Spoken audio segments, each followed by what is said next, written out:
Do we have 3 weeks to prepare for a catastrophic security risk when it comes to a cyber attack?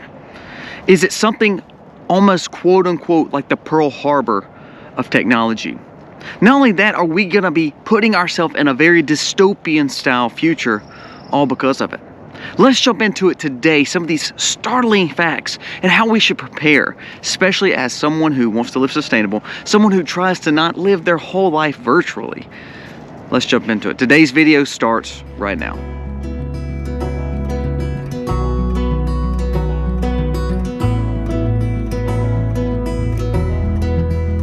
Hey guys, welcome to the Max. Thank you so very much for being here today. If you're new to the channel, go down here, press subscribe, ring the bell, give us a thumbs up or a thumbs down, but let us know what you think about this video. It does help us stay in the algorithm, and it starts a great conversation in the comments of how we can grow and be wiser together, get a common sense approach as we go through this crazy world that we live in, because it is crazy.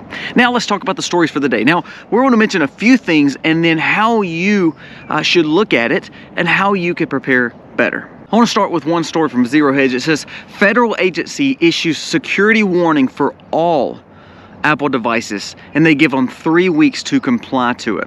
This week, a federal agency sent a warning to the vulnerabilities of the impacts of all Apple devices, saying it could lead to catastrophic and major security breaches for anyone who is using these Apple phones. Now, that's not just for Apple, but that's the warning that we're getting now. The question is, what is at risk and why is it at risk? You know, all these software updates and all these things that we're putting online, we enjoy all the, I think the comfortability of it and also the fact that it's so convenient. But remember, every time you put more information on these smartphones or on these smart devices, you're making yourself more vulnerable. The U.S. Cyber Security and Infrastructure Security Agency, CISA, it says if they do not fix this, it could pose a significant risk to all federal enterprises, not only personal information. Remember, these devices are used for you and also for people who work for the public government. Well, the public government, if they do not do these updates on Apple, it's putting all that information at risk. See, that's what's so crazy. Things like this, we have no bearing on. We can't update an update that we don't have from Apple. Now, the question then comes is, how much are you willing to put online, or how much are you willing to put on these devices? Now, two things. This is not an ad for Delete Me, but I believe in it. Delete Me has been one of the best companies that I've used wholeheartedly. But if we don't learn to try to take some thought to saying we don't need to put our whole life virtually online, I think that we're looking for a very vulnerable security risk personally, not only for our government, but for yourself. How many times have you seen all this fake things come out with Trump or Biden? Or like, for instance, the other day, they made a sign of Taylor Swift holding that Trump won. Well, she didn't do that. But do you see how AI and the threat of your vulnerability, such as your pictures, such as your data, can be used against you? So you need to be very wary of that and what you're putting on the World Wide Web or these smart devices. One thing that we try to do, we use Delete Me. We have a VPN. We believe in a VPN. We believe in a two-factor to authenticate who we are, and also a phone number or an email that is associated with whatever that we're trying to sign into. We also have a password keeper, so we're not using the same password over and over. We have a whole device that keeps all that pretty much away from the security threat. So that's some of the things that you should be doing, because if your information is vulnerable, it means you can be a target for identity theft. You could be a target for loss of funds. You could be a target for signing up for a mortgage that you didn't have, or a loan that you didn't have, or something very important about your family. It's very, very wise to not put your whole life digitally. Now let's jump into two more things that I think should wake us up, because we're looking at a dystopian future. Reading from an article that says there's an open warning from the FBI stating that China is preparing for a Pearl Harbor style attack on our technology, meaning a bigger cyber attack that could put us back in the dark ages. It says there's a testimony that put out that FBI Director Wray, who I actually don't like, the conflict going on with Taiwan and with China will unleash devastating ramifications on the U.S. Warfare now, we think of just putting, military or tanks or helicopters in an area.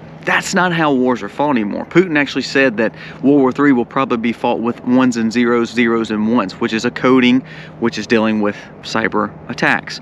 Think about how a cyber attack would affect our grid. Think about the fact of cyber attack affecting your money, the stock market. I tell you this all the time, if you don't tangibly own it and hold it, you really don't have it. Think of the stock market right now. Think of all the money that you could have in the stock market. Think of all the money that you could personally have in your bank. Think of all the money you could personally have in Bitcoin. Now you say if all that went to zero because of a cyber attack, that would pretty much freak you out and the world would go in a panic. Now, I have some money in those things, but to be honest with you, majority of my goods are things I can tangibly get my hands on. So I may not be affected as much. However, the world will be, which will affect me because they're going to be coming for things that I may have. You get what I'm saying? When people say, well, I'm not at risk because I don't have anything online. It doesn't matter. Everybody else does. So therefore, when that happens and that scenario happens where a crap hits the fan situation, do you think they're just going to say, oh, well, we're not going to mess with that guy? No, they're coming for what you have because they need it. Why do we see looting and stealing? Even though we know it's illegal, they're not getting any kind of repercussions for it. Well, if all of a sudden something breaks down, everything breaks down, and do you think they're going to find repercussions of, a nightly purge on somebody's property? No. So we're going to see those security risks. And when we hear the cybersecurity network saying within 3 weeks we could see a major catastrophic event if Apple doesn't do an update. Also, Director Ray is coming out saying, no matter what you think of me, basically, there's an open threat from China saying because we're willing to try to mess with Taiwan and get in their business in the Indo-Pacific, which is one of those things that the Senate was trying to pass, we could potentially see a cyber attack of Pearl Harbor capabilities when it comes to our technology. Another story, inevitable fire sale and very much of a risk for national security because we are willing to send our DNA to all these ancestral companies and when they get your blood or they get your fluid and you send it off because you want to know about your genealogy, they're digitizing all that, and guess what? Then they're knowing everything about you.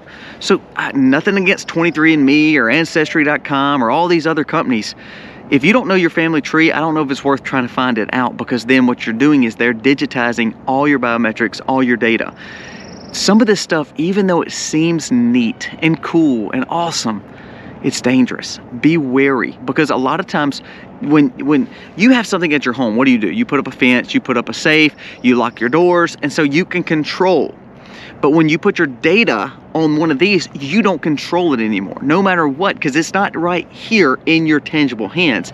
It's virtually out there in the space, in the cloud, in the servers that other people have.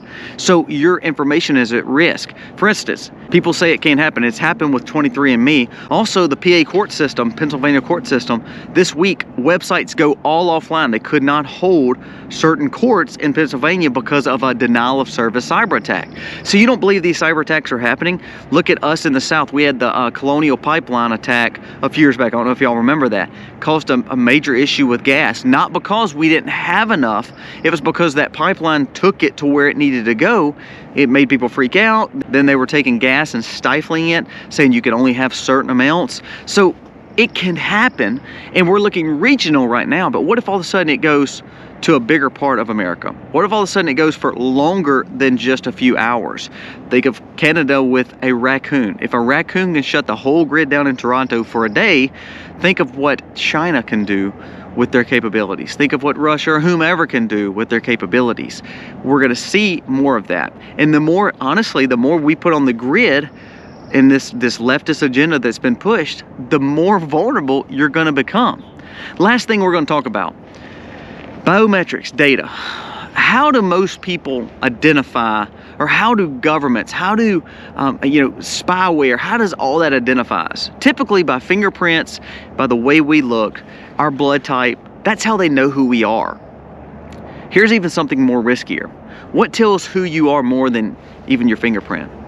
Your eyes, your eyesight, your eye. They can scan your eye. Why do you see that mostly in all these, dystopian style movies and all these situations where they're trying to know who you are? Biometrics.